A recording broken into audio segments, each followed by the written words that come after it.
Welcome to the Hustler's Guide to Flow. I'm your host, Marcia Miyake, and I'm taking you into the minds of some of the most incredible leaders in the medical, research, business, and yes, even spiritual fields to equip you with powerful insights and practical strategies to level up in business and in life. The next level version of yourself starts now. She's a registered child psychologist, parenting expert, and mom of 2 growing boys who has come to understand the connection between behavior and child development, as well as the incredible power of relationship between parent and child. Cutting through the parenting pop culture that has left many of us feeling conflicted in our parenting practice, she empowers us as parents to understand that we are the single best expert for raising our children. I am beyond excited to share this conversation with the incredible Dr. Vanessa Lapointe, who is my go-to source for all things parenting. In this episode, Dr. Vanessa and I talk about what to do when our children are out of control, how to discipline without damage, and what our children most want us to know. Oh my gosh, thank you so much, Dr. Vanessa, for making the time to come on the show. I'm absolutely thrilled to be here. Thank you. Okay, so I'm personally so excited, and I know my whole team is too, because we're a huge fan of yours and your just approach to parenting in general. And I feel like I can speak for most parents when I say, help. We are parenting under crazy conditions right now. So I have a 4-year-old who is home from school, and then I have my 3-month-old. So a lot of parents right now, we're facing just these conditions that we've never seen before. A lot of us are working moms, working fathers, and we're used to having daycare. We're used to having school. And now all of a sudden we're surrounded with our little ones all the time. And maybe our approach to parenting that we used before isn't working anymore. Like the same type of reward system or the discipline styles isn't working. I know I've definitely spoken to some moms specifically who want to know, how do we discipline without damaging our kids? Yeah. And so I think the first thing for us all to just acknowledge is that these are extraordinary times. And in extraordinary times, we get to be extraordinary humans. And what we're probably noticing is that our energy is being kind of depleted really rapidly as we cope, even just mentally, with the giant changes that have happened in our world in such short order. And children are master interpreters of energy, which means that when our energy has gotten all sort of funky funk because we're stressed and we're feeling the effects of all of this, our children are going to be impacted by that. And the trickle down of that, of course, is that our children are going to express how it is that they are feeling through their behavior. So then discipline becomes the number one topic of the day, because we want to know, how do we respond to that without messing our kids up? And to answer the question, we have to go to the foundational premise of what healthy child development is all about. And looking at that through the lens of the science of child development, what we know beyond a shadow of a doubt is that the most important things to children is that they feel a deep, intense, enduring relational connection with their special big people, i.e., their moms and dads and other regular caregivers. And so most of our common discipline approaches in today's day and age actually go against that in terms of a foundational premise. They actually use connection against the child in order to secure good behavior. And so if you go to the classic example of a timeout, you're actually removing the child from you. You're disconnecting from them physically, and you're also disconnecting from them emotionally. When I was a doctoral student, I was trained in the art of the timeout, and we were instructed to separate from the child emotionally and physically. So there's disconnect, disconnect, disconnect. When what children really need to be regulated and settled and sorted is connection. And so that's a timeout, and you can make sense of that sort of in fairly short order. But now think about something like a consequence. How is it that you come up with that zinger of a consequence that you know is going to do the job of teaching your kid the lesson And how you come up with that zinger of a consequence is because you're in an emotional, intimate relationship with your child. You're like, aha, I know the things that are important to you. And so I shall now use these things against you in order to secure your good behavior. That's an example of an emotional separation again, right? Same with removal of privileges. How do you decide which privilege to take away? Aha! I know you, so I shall use this knowledge against you. And I always invite parents to think about, what if your spouse or your partner did that to you? Like, what if you had just a terrible, no good, very bad, awful day at work, and then you come home and you kind of get all crabby grouchy at your partner, and then they say to you, why are you talking to me that way? No coffee for you tomorrow. You're going to be like, say what? Like, you're right away not going to be feeling connected to them because they're using knowledge about you via the channel of your intimate relationship against you, which then brings us to reward systems. And I love that you mentioned that as part of the question, because when we look at reward systems are, you get a sticker if you behave this way, or you get whatever the reward is if you behave this way. What happens if you don't behave that way? You don't get the sticker. You don't get the reward. So we may as well call them the not reward system. It's actually just a consequence in disguise. And so all of those things, if you sort of follow the thread through, have the child experiencing an emotional and or physical disconnection from us when what they actually need is connection. And so Discipline Without Damage, which is the title of my book, my first book, is all about how do you then respond without emotionally disconnecting from your children. And interestingly, when we talk about discipline, we often think, oh, okay, well, the conversation's going to be all about getting our kids to behave well. But in fact, discipline is all about getting adults to behave well, because children are perfect. They're perfect when they're having meltdowns. They're perfect when they're clobbering their sister over the head. They're perfect when they're stealing the toy from the friend on the play date. They're perfect when they're absolutely refusing to do what it is that you have asked of them, because children don't actually set about to manipulate in any way, shape, or form. And if we can set the example, especially from the early stages of life, but it's never ever too late to get started. If we can set the example for how to really beautifully connect with our children, whether we are correcting behavior or imposing a boundary or setting a limit or otherwise, that's when we go the route of connection, and we will not damage our children if we choose to step that way as consistently as we can. See, this is why we love you. Because you explain it so well, because I think there's a lot of us parents who have recognized that we don't want to punish our children. We don't want to do that.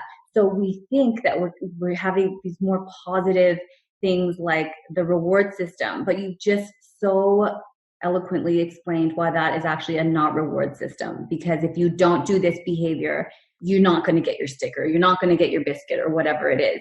And I really want to make that point there, because I think a lot of parents were parenting in the way that we were parented. And this just seems so normal. The timeouts, that seems so normal. Look, I'm just going to give my child some time to cool off. But really, you're saying that the discipline is about getting the adult to behave right. And it's true, because really, I need that time. You're driving me crazy. I need to get away from me, or I'm going to hurt you. That's right. Of that. And the consequences, I love that, because you have no idea how many times people have said to me, because my daughter has so much energy. She totally knows who she is. She is. Where does she get that from? And she can drive me crazy. And I'm really not a person who likes to punish. And people will watch and say, look, you should have some consequences for her. You should take her toys away. Get her to donate her favorite toy to someone else if she's not behaving. And I just never bring myself to that. So I'm glad that you have said that this is not the way to do it, and that we need to connect with our children, because all these other avenues are disconnection and really contributing to the behavior that we're trying to get them to stop. So can you give us some ways that we can connect with our children? How can we connect with our children when our instinct is to disconnect because they're driving us crazy. You've told them 10 times to please stop hitting their brother and they haven't stopped, and your final straw. What can we do to connect with our children? Yeah. And so it's sort of like there's three kind of parts to the answer. The first part is to know, as you so eloquently alluded to, that we will parent as we were parented, because our minds are formed in the context of our experience of our first relationships, which were a parent-child relationship when we were the child. That environment formed our minds. And then we grow up and we become parents, and the mind formed for us in our childhood now forms for us the environment in our adulthood. And in that environment live your children. And so I talk with parents all the time, and they're like, no, you don't understand. My kid is just making me mental. And they then go on to give me this giant long list of all of the evidence or the reasons for why it's their kid's fault that they're feeling mental. But the reality is, if you're feeling mental, it's because you're feeling mental. Those are your feelings. It's your expression of a previous time, usually from your childhood, that's come to visit you anew in present day. And so when you have anything that's either other than neutral or positive in terms of an emotion or a response to your child, that's your stuff. Has nothing to do with your child. That's your stuff, your programs, your business coming up to kind of create a bit of a ripple in your present day reality. And so own it. Own that your emotion, your reaction is because you've been triggered. It has nothing to do with your child. No matter how much you try and convince me that it does, it has nothing to do with your child. So that's the first piece always to take on is, what is my part in this? What is my program? What is it that's part of my subconscious self that has come out of me and I'm now barfing all over my child? The second piece of that is to understand your kid. And if you have a 2-year-old, guess what? They're going to have very pointed ideas and opinions about the clothes that they should wear in the morning. And it doesn't matter how many different ways you approach it, that's just going to be what happens. And then they're going to have the mother of all meltdowns to show you that this does not land well with them. They are perfection. They, in fact, need to have those tantrums in order to ensure that their brain grows in exactly the manner that nature intended, so that when they get to become adults, they can actually control their big emotions. If they don't ever get to practice it when they're little, they never ever figure it out. And so that's your 2-year-old. Your 4-year-old isn't meant to share. Your 9-year-old isn't meant to, right away say, okay, cool, I'll take all of the recycling out rather than play basketball. Your 9-year-old is meant to actually have a meltdown like a 3-year-old. And so when we can figure out our own stuff, and then second to that, just really see and hear and honor our children for the very ones that they are, according to the science of child development, not look at them as the ones we wish they would be, but honor them for the ones that they are, then we find our internal beingness, our internal swagger to step in and decide, to step in and make a decision, to step in and respond, to step in and connect. It comes from this cleaned up energy that is for our children rather than against them. And so that's at the heart of how it is that we must be responding. And I always like to say that we don't need to focus so much on the how do you do this. We need to focus instead on how ought we to be in this. Because when you can figure out the being, the doing will flow from the being. Oh, I love that. Absolutely love that. And I love that you said that our children need to tantrum to have that brain growth. And I saw one of your posts the other day, and the exact words aren't coming to me, but it was along the lines of, how do we expect our children as they grow up to manage these emotions, these hard emotions, these challenging emotions, if we don't actually let them express them, like allowing all these emotions to come out. I've seen with Aaliyah, my daughter, she will have these crazy tantrums, and she'll act like she hates the world and she doesn't want anybody near her, and she'll be hitting people and she'll be going nuts. But the moment I kneel down, so I have a thing where I put one knee down and I'm at her level, and I put my arms out and I say nothing. And the first thing she does is she runs to me. Perfect. I tested it once. I can't remember why, because I think I was feeling overwhelmed and I'm like, I don't even know what to do in this situation right now, that I did that.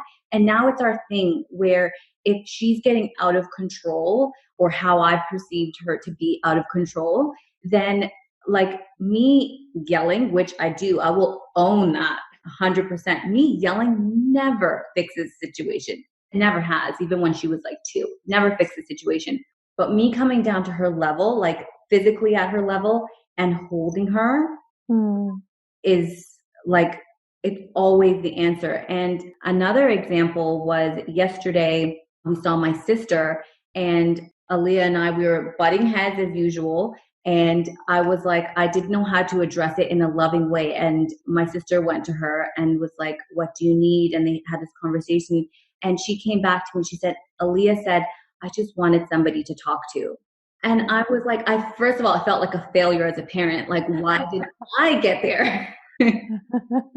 And I was like, if they're given the opportunity, these little wise little beings can come to their own. And I think that really just highlights what you were saying about how when they are acting in this way is when we can show up for them. I think that was another post that I really loved, is that when they're acting in these behaviors that we really wish they weren't, is when we actually need to love them most.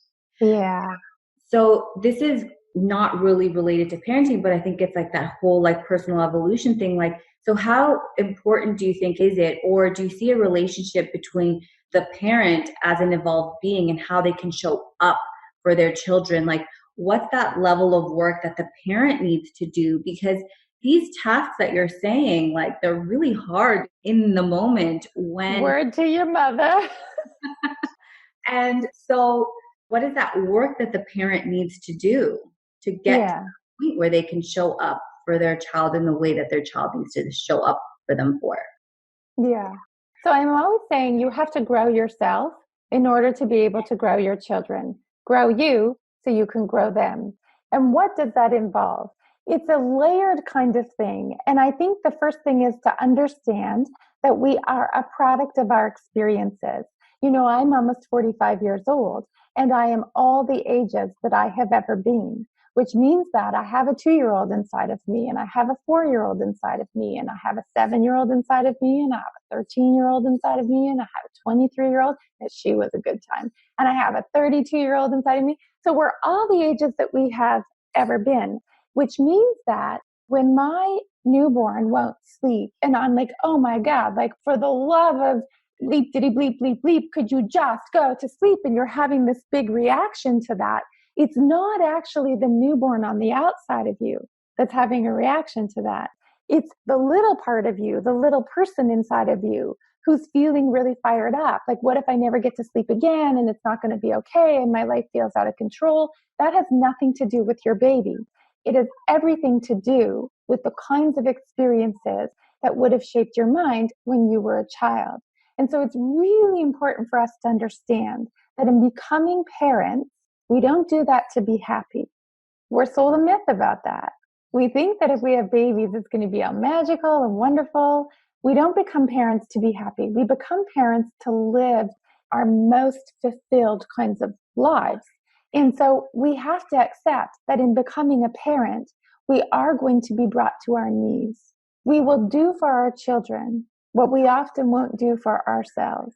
And so in seeing that we've turned into, you know, like, you can swear up and down that you're not going to become your mother or your father, you're going to do it better. And then all of a sudden your mother is coming out your mouth and you're like, snap, how's this happening?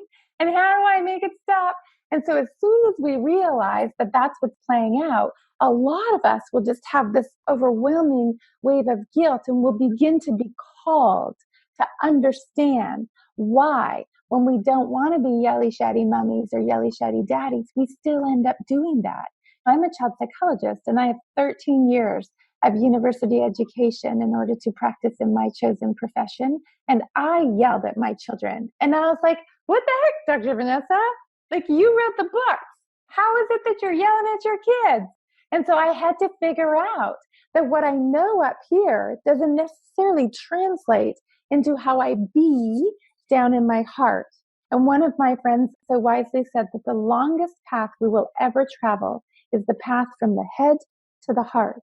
And so doing your own work as a parent is figuring yourself out, figuring out what kinds of programs you have lurking beneath the surface. Our subconscious mind is operating like literally 50 million bits faster per second than our conscious mind. So don't think for a second that you're going to be able to use logic or reason or thought to get yourself out of these reactive moments as a parent. You have got to excavate. You have to go underneath the surface and dredge up all of those things that have become part of how you perceive and experience the world, including how you are perceiving and experiencing your child. And it has been said that the mother who heals herself heals her ancestors, heals her children in real time, and in advance heals her grandchildren. So let me just say, it's not for the faint of heart, but oh my me, is it worth it? Oh my goodness. If I could give you a round of applause, I would. Everything you said, it's like you're totally speaking to me. I love that you said that all the years that we've ever been alive within us, by the way, you don't look 45, so well done there. And I think it's so true is that when we are triggered and when something happens in our external world, and it doesn't have to be our children, except our children are genius at it, that trigger us, it is that wounded, whatever age you're old, that comes up if you haven't done the healing work. And even if you have done the healing work, even if you have, you're still going to be triggered. It's a journey. This whole thing is a journey. You're never going to get it perfect. You're never going to get it right. But having that awareness, I think, of knowing that it's you and not your child is mind-blowing. Like, it completely transformed the way that I parented Aaliyah in a completely different approach that I have now with Luca. So I can hear parents asking, like, okay, my kids are 10, 12, 19 years. Like, have I just inflicted so much damage on these poor little beings? What can I do about it now? Is it too late? Yeah. And so the very short answer, which I shall explain, is it's never too late. And the first thing to make your peace with is that nothing in the universe is random. Nothing. And so if it happened this way, then it was meant to happen this way. Why? I don't know. That's above my pay grade. And I do know that if it happened this way, it's absolutely perfect. The perfection is in the imperfection. And so if you didn't parent this way, and now you're thinking, oh no, like I've wrecked them. They're already young adults. What am I going to do? How do I turn back the clock? What can I do to repair this? Just sit for a moment and understand that all of those thoughts that are now spinning around in your mind, they're not real. They are coming from one of your programs. And so that is an invitation in and of itself for you to go under the surface and figure out what has that awakened in you and why. All of these things happen for us. They do not happen to us. So anytime you feel unsettled about anything, there is gold to be mined and then they're healed. So don't miss that opportunity. And because it's never too late, first of all, the human brain is open to external influence, neuroplasticity, across the lifespan. It never stops. You can be 97 years old and completely rewire your brain by creating new neural pathways through the way that you actually manage your thought. And so it's never ever too late to get started on that as a person, and certainly never too late to start on that with your even grown children, because after those children come grandchildren, and after those grandchildren come great-grandchildren. And what better time than now to step in and just own everything that it is that has happened and determine to start anew and to put your best foot forward. It is not that we aim for perfection, but rather that we aim to fail better next time. And to know that every single one of us, myself included, our job essentially is to be defeated by ever greater challenges until the day that we take our last breath. Yes. Oh my goodness. I love that. And you're so right. We need to just be at peace with what is. And as Dr. Dyer said, it's never too late to have a happy childhood. That's right. And I love how you were saying before is that when you heal the mother, you're healing the children and the grandchildren, but you're healing past generations as well.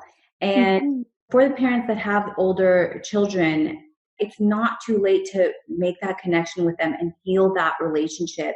And so that they can perceive their past relationship with you in a better light if they haven't already. And you guys can begin that journey together. So I think that, yeah, I absolutely love that, because there's always that mama guilt where you're like, where did I hear that you get the first 5 years right, you know, your kids are kind of set, but if you mess up the first 5 years, you're screwed. I'm like, oh, well, the first Leah's life, I screwed up. I think it's just accept what has happened. Like, there's no point in fighting what is. There's it's not going to serve you, and just start from where you're at. I love that.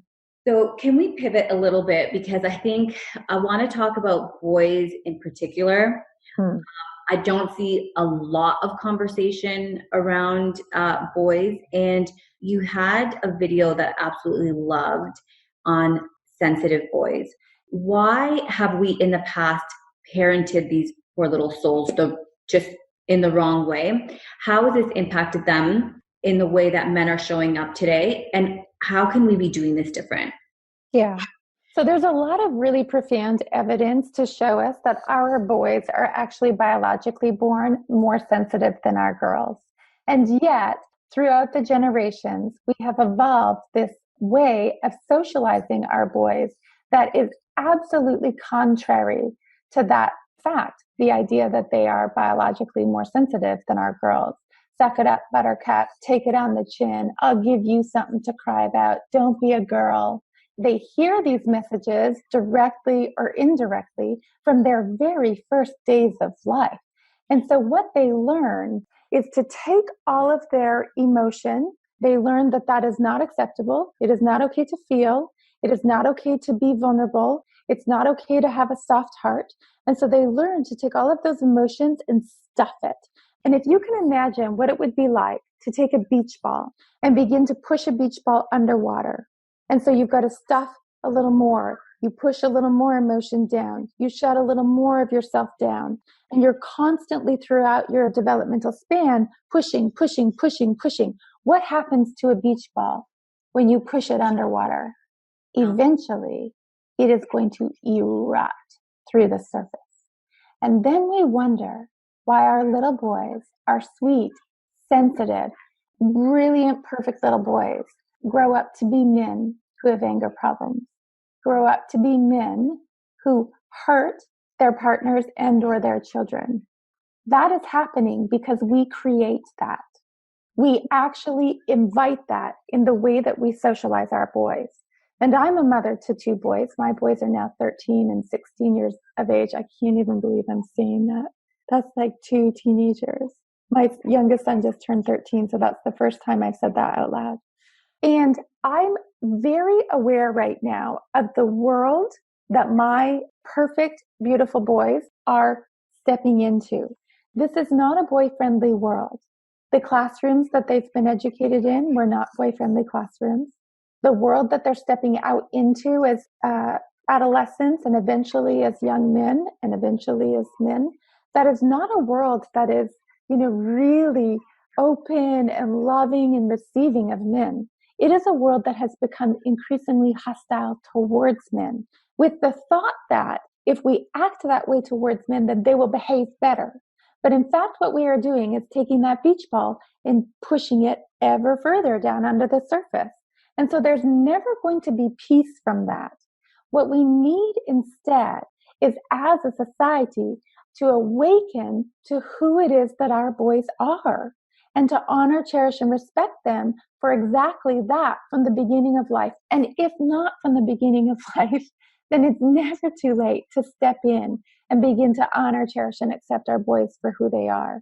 And so I have a number of really beautiful people that I've crossed paths with in my life that are boy champions in one way or another. And I'm going to be featuring a whole lot more interviews and content around boys, because I just think this is one of the big pressing issues of our time as parents. We need to wrap our boys up in love so that they can become men who wrap their families up in love. And that's the pathway through which we're going to get this turned around. Yeah, that's so powerful, because we perceive them to be colder. We perceive them to be not as, affectionate and all that. And so there's a part of it that's okay, that's part of their biology. But then there's a part of it where we have to think and reflect, like, especially when they become so cold that they're distant even with their family, when they can't be affectionate with their own children. Is that because we haven't allowed them to express those emotions when they were children? They weren't allowed to express properly. And so now they're just unable to express, even when it's appropriate to, even when their children are calling out to them. I have seen fathers do this, and absolutely no judgment. It's just an observation, where I have seen the boy crying out to the father very explicitly, like, I want you to hug me, I want you to hold me, and the father walks away. Yeah. So, and again, that's good. That's going back to what you were discussing of, like, he's showing up in his wounded, however old that wounding came from. And the father is not being that little boy's father. He's that wounded 6-year-old that didn't get the love from his father as well. That's exactly it. That's exactly what it is that's happening. And I think that's why it is so powerful, and like why it's so important that we have to do this work on ourselves. And like, I notice it with myself all the time. And I ask myself, like, what is this triggering in you? Like, why am I feeling this way? And stop trying to externalize it. Okay. So let's say we've got young children that, again, this is a question that I actually had from one of the women in my group specifically, was that her boys, she just can't seem to get them to calm down. Like, they've got, since being out of school, they have so much energy, they're missing that environment, and they're used to a lot more stimulation, and now they're just in the home, and she's literally feeling like she is losing it. And she feels like she's crying, and she's feeling like they're actually really bullying her, and she's feeling overwhelmed by the whole situation. So is there anything that she can do to support her boys during this time and make that environment better for herself? Absolutely. And the number one thing is to go back to our formula. We figure out the parent piece, we figure out the child piece, and then we step in. And so what is the parent piece here? And we haven't spoken to this woman. I don't know her from Adam, but even in the description of the way that the question was asked, she's feeling overwhelmed, key phrase. She's feeling bullied, key phrase. Those are stories. And I say it with so much love and so much respect, and they are stories. They have been made up by her mind as her perception of this current set of circumstances. And so the first order of business is to figure out, why is that happening? And one of the most powerful tools that I've ever come across is the work of Byron Katie, who wrote a book called Loving What Is. And you can go to her website. I really should get downstream profits from her, I'm telling you. The website is thework.com. And she asks a series of questions. It's very simple, where you get to go through and you get to turn your thoughts around. And remember, your mind is open to external influence across the lifespan. And so our job as parents is to literally rewire our brains and rewire our programs so that we can have fresh eyes that land upon the present day circumstances anew, in order to allow us to step into those moments with our children as the capable adults that we are, rather than the wounded children that we were. And so if we're feeling bullied and overwhelmed by our children, that is not our adult self that is feeling bullied and overwhelmed. It is a wounded part of the inner child self that feels bullied and overwhelmed. So you've got to connect to that piece. There's another beautiful book called Homecoming, which walks you through what it is to go back in time and gather up all the little wounded parts of yourself and begin to grow so that you can step into the full brilliance of who you are as an adult. And so that's where you begin. And I really get, and like, hear me when I say that, I really get how in the middle of sort of crisis parenting, such as the times that we are experiencing right now, you might be wanting to throat punch me, that I just told you you need to take a breath and figure out what's going on under the surface for you, because that's where the money's at. I get that. And you do not have time to not have time. That is where you begin. I love that. Yeah, absolutely. Because at the end of the day, it really still just comes back to us. It still comes back to work that we need to do on ourselves so that we can show up as the highest version for our children. I absolutely love that. So there's this thing that Dan and I like to do with Aaliyah at the end of the day, and we like to do gratitudes, compliments, and anyway, we'll stick with the gratitudes and the compliments. So we say things that we're grateful for. Everybody has to say 3 things, and you can't repeat what the other person said. And I feel like it's a cute practice, and Aaliyah doesn't really get it. She's only 4. So the way she does it is, I really love mommy. I really love daddy. And then for compliments, she's like, I really love. And so it still goes back to, I really love. So she's got that bit. So how can we teach gratitude? Because I think it's such a beautiful practice. And as adults, that when we have gratitude, it's really the key to living the most abundant lives in every way. And I think it is the most beautiful practice. So how can we teach it to our children? My exercise doesn't really work. That's why I'm sharing it. It seems nice in theory, but it doesn't really work because she actually doesn't really get what's happening. She just knows that we're sitting at the dinner table and we have to say these things. How can we effectively? I think having routines and those kinds of traditions within the context of your family unit are beautiful. More generally, it creates a sense of rhythm to life. It allows the child to have a sense of belonging. This is my family, and this is what my family does. And so there's just so much richness to having that kind of routine, whether she understands it or not. And also, as human beings, biologically, we are wired to be Velcro to the negative and Teflon to the positive, which is why it's such a beautiful gift to begin from the early stages of your child's life, shining a light on all that is well, all that is good, all that is working for us, rather than allowing us to become collectors of negativity. And whilst the routine is a beautiful thing, the biggest takeaway that I can give you in terms of how we teach our children to be grateful and to focus on gratitude is that we give them experiences of observing us being grateful and focusing on gratitude. And so it is through the experience of gratitude that our children come to learn what it is to be grateful, not through an instructional teaching of it, but through an experiential living of it. And so in order to grow a grateful child, you have to be a grateful big person, which once again brings us back to that sort of ultimate foundational piece that's kind of become the theme of this interview almost, is that we grow ourselves and we show up as the biggest, best version of who we are. And then you watch the miracles and you watch the magic as the air around you begins to sparkle. In having the courage to show up and be that kind of version of yourself, you will give your kids the best possible shot. I just love everything you say. I had another question come in as well, and it was from someone whose daughter has been diagnosed with ASD. And her question is, in terms of formal diagnosis for children, is there a time that, basically, is there ever a too early a time to diagnose this? Her daughter was about 3 when she was diagnosed. Is that too early? And are we diagnosing our children too quickly with these things and labeling them as something?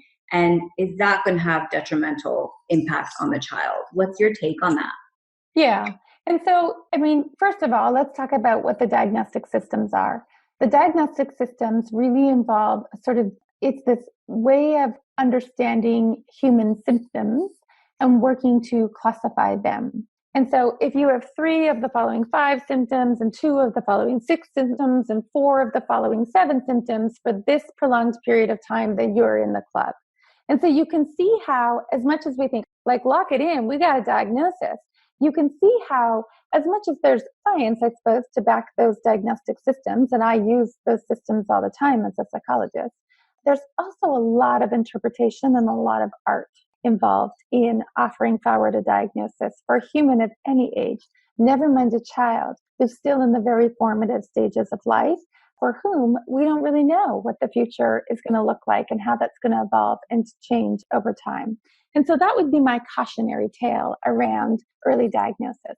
On the other hand, we do know for sure that early diagnosis, which leads to early intervention, and as long as, and this is a giant caveat, as long as the early intervention is truly founded in the relational science of child development, then we know that early intervention pays dividends, that we can change a child's whole life trajectory by getting involved early on. So there's always going to be this sort of push-pull feeling towards those diagnoses, particularly early on in life.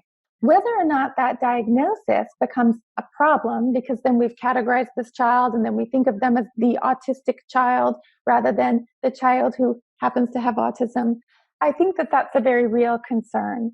I'm part of a conscious community where we meet on a regular basis, and there was a woman in our group just last week who was facing a medical diagnosis. And one of the other women in our group, who is a survivor, a 5-time survivor of cancer, said, "Do understand that diagnosis does not equal prognosis, and do not allow the diagnosis to shut down the way that you see and hear and understand either yourself, if it pertains to you, and or your child." And so, we can take an autism diagnosis of a 3-year-old child and we can say, okay, that's really interesting, and let's be curious about that. And what are the kinds of things that you might recommend for a child who's facing these sorts of challenges? And as a parent, am I well with that? Does that fit with me? Do those suggestions resonate with me? Because as the parent, you are the expert on your child. It doesn't matter how many degrees or doctorates that so-called external expert has, who's offering forward these suggestions to you. You are the expert on your child. So you decide, does it resonate? You decide, does it serve your child? Does it serve your family? Does it serve you? And you make the decisions according to that. And let us not put our children in boxes. Let us just stay curious. Let us just see what's possible. My partner in life happens to be an autism specialist, and 25 years ago, I developed an autism intervention program for children based on the science of child development and ultimately incorporating relationship and connection at the heart of all of that.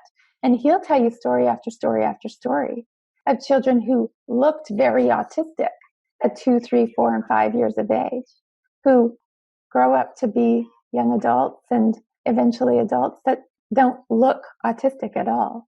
So just stay curious. Stay curious and see what happens. Oh, this is why I love your work so much, because you really, obviously you take into account all the science, obviously, but at the same time, you're really honoring the parent as well. And I love that you said you as the parent are the expert of your child, because I think a lot of times, and this has to do a little bit with the parents' self-worth and all of that, but when they go to a medical professional and they're told something, sometimes that is their cue to give their power away. Sometimes that's their cue to shut down and just take every advice. I'm not saying that there is, ill intent or anything like that, but you know your child. And so reflect. I love that advice that you gave, was just to sit down and reflect with it. Yes, have the information. Don't ignore the science. Please do not ignore the science. But take that in and then reflect. Does this sit well with you? Does this feel true to you? And especially loved is just stay curious.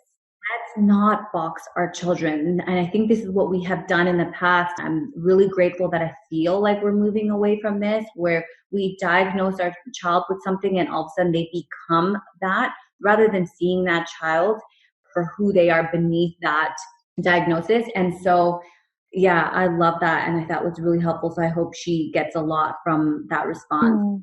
Cool. Vanessa, I really can't tell you how much I appreciate your work. You have helped me so much. And me and my team, we literally will either comment on something or we'll forward each other a video of yours. And it just really has helped us so much. And one of the videos that I was just like mind blowing for me was the 4-year-olds can't share. Mm-hmm. And while, yes, it's about 4-year-old not sharing, it really spoke to what you were speaking about earlier, is meeting your child where they are in their development, like not expecting of a child what you think is appropriate adult behavior. And I really love that. And so, as I said, I could talk to you forever, and I would love to have you back on the show because you are just amazing and my audience absolutely loves you already. But out of respect for your time, first of all, where can people reach out and work with you, learn more about your work? Yeah. So my website is drvanessalapointe.com, and I'm on Instagram, Dr. Vanessa Lapointe, and Facebook, Dr. Vanessa Lapointe. It's all really hard to follow along with. I'm pretty active in terms of posting and sharing and just really wanting to connect with as many big people, whether they be moms and dads or grandmas and grandpas or teachers or caregivers or whatever kind of big person you are, in shining a light on who it is that we are as humans, who it is that our children are as humans, and how can we make sure that we're stepping in alongside all of those children to give them their best possible shot. So come and hang out with me, and let's see if we can make some magic together. Yes, definitely connect with her. Her content is amazing. And as you can tell from this interview alone, she speaks so powerfully and to your heart. And so I cannot advocate her work anymore. So I just want to thank you for everything that you do, just like how you show up and everything. And so for my last question, and this is different. I usually don't ask this question, and you're the expert in here. So if our little children could talk to us, what is the one thing they wished we understood about them? I love that question. What your children want you to know is that all they need is you. They don't need perfect you to show up all glossy and fabulous. They don't need super educated you. They don't need you who has read all of the parenting books. They just need you. They need the relational connection that comes with the experience they have when your eyes land on them, when they enter a room and your eyes fill with light like they never do for anybody else. They need you. They need you to show up in the fullness of who you are, so that you can really see and hear your children in the fullness of who they are. And that's it. That's the heart of what it is to raise a child in the best possible way. I love it. Thank you so much. Okay, guys, I hope you got some powerful takeaways from this episode. If so, please share it with someone. And if you haven't done so already, please subscribe and review, as it helps us to spread our message of inspiration. Sending you so much love, and I'll see you on the next episode of The Hustler's Guide to Flow.